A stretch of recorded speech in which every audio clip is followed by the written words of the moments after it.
कुंदन बाग का भूतिया घर। ये कहानी एक खौफनाक घर की है जहाँ अजीब अजीब घटनाएं घटने लगती हैं। नीलेश, जो बेंगलुरु में नए शहर में आया था, धीरे धीरे उस शहर के रहस्यों का सामना करता है। रातों में सुनाई देती हंसी, मोमबत्तियों की अजीब चमक और अदृश्य ताकतों का सामना करते हुए नीलेश का दिल दहल जाता है। जब हम किसी नए शहर में जाते हैं तो उस जगह को लेकर हमारे दिल में कई बातें चलती हैं, कुछ उत्साह, कुछ डर और कुछ सवाल। नीलेश के साथ भी यही हुआ जब वो पहली बार बेंगलुरु में नौकरी करने के लिए घर से दूर आया। एक दोस्त की मदद से उसे ऑफिस के पास एक छोटा शांत सा कमरा मिल गया। पहले कुछ दिन वो काम में इतना व्यस्त रहा कि थकान के चलते रात में उसे गहरी नींद आती, लेकिन तीसरी रात से ही कुछ अजीब घटने लगा। कमरे में अंधेरा था, केवल चांदनी हल्की सी रोशनी दे रही थी। नीलेश अचानक नींद से जागता है और उसे खिड़की से आती आवाज़ जगा देती है। ये आवाज़ कहाँ से आ रही है? वो उठकर खिड़की के पास आता है, खिड़की से बाहर की ओर देखता है और उसके सामने वाले खाली घर से धीमी हंसी की आवाज़ आ रही थी। इतनी रात को वो हंसी की आवाज़, वो डर के बावजूद आवाज़ का पीछा करता है, लेकिन कुछ दिखाई नहीं देता। तभी वहाँ एक कमरे की लाइट जलती दिखती है और वो आश्चर्य से देखता है कि वो लाइट बार बार बंद चालू हो रही थी। उसने इन सब बातों को नज़रअंदाज किया और वक्त देखकर वापस सोने चला गया। वो आवाज़ कब सुनाई देना बंद हो गई उसे सुबह तक याद भी नहीं था। कुछ दिनों तक नीलेश ने इन आवाज़ों को नज़रअंदाज करने की कोशिश की, लेकिन धीरे धीरे ये आवाज़ें उसकी रात की नींद छीनने लगी। एक रात उसने हिम्मत करके खिड़की से उस खौफनाक घर को देखने की कोशिश की, लेकिन अंधेरे में उसे कुछ नज़र नहीं आया। हालांकि आवाज़ें लगातार गूंज रही थी।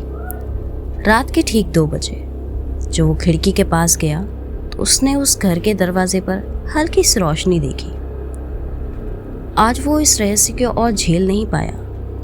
गुस्से में अपने कमरे से बाहर निकला और सीधे उस भूतिया घर के दरवाजे पर पहुंचकर जोर जोर से दरवाज़ा पीटने लगा। वो देर तक दरवाज़ा खटखटाता रहा, लेकिन अंदर से कोई जवाब नहीं आया। हारकर वो खिड़की के पास गया और जब उसने भीतर झांका तो जो उसने देखा उसकी आंखें फटी की फटी रह गई।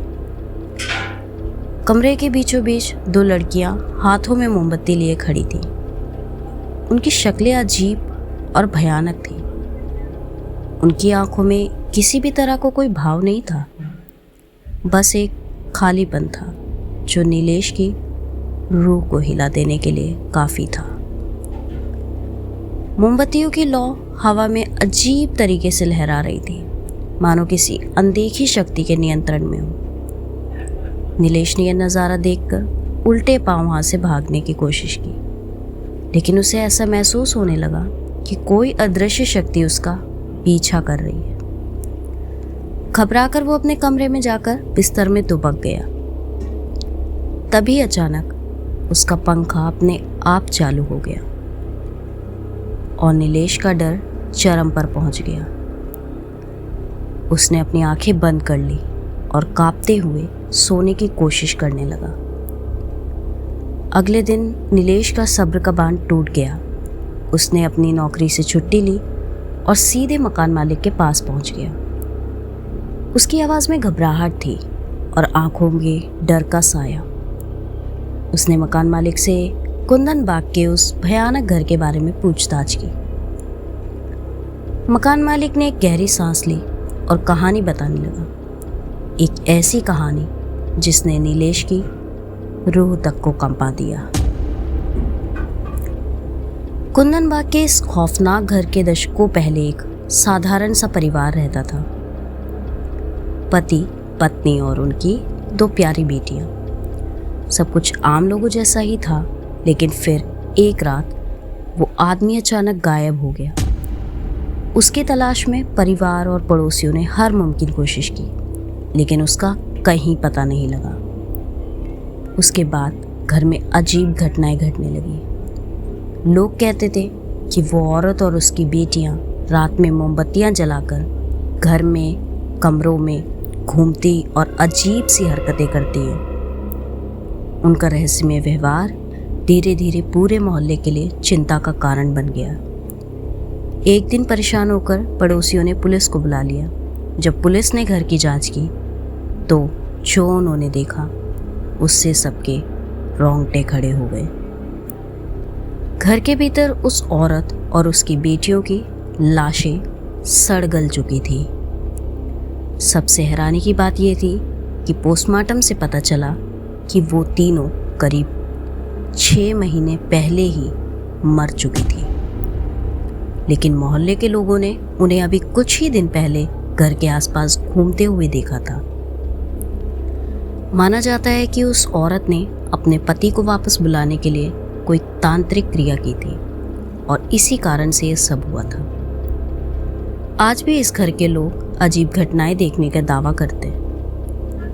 उसकी खाली खिड़कियों से झांकती परछाइयां और रात में सुनाई देने वाली हल्की हल्की फुसफुसाहटें इस बात की गवाही देती हैं कि कुंदन बाग का ये घर आज भी अपने अतीत के भयानक रहस्यों को अपने भीतर छुपाए हुए है। सन्नाटा छा जाता है। नीलेश का चेहरा फीका सफ़ेद पड़ जाता है। उसके मन में डर का बीज और गहरा हो जाता है। उस रात नीलेश को एहसास हुआ कि कुछ रहस्यों को छेड़ना अपनी ही बर्बादी को निमंत्रण देना है। कुंदन बाग का वो भयानक घर अब भी वहाँ खड़ा है, अपनी खौफनाक कहानियों के साथ, और जो कोई भी उसके रहस्य को जानने की कोशिश करता है वो हमेशा के लिए उसकी यादों में कैद हो जाता है।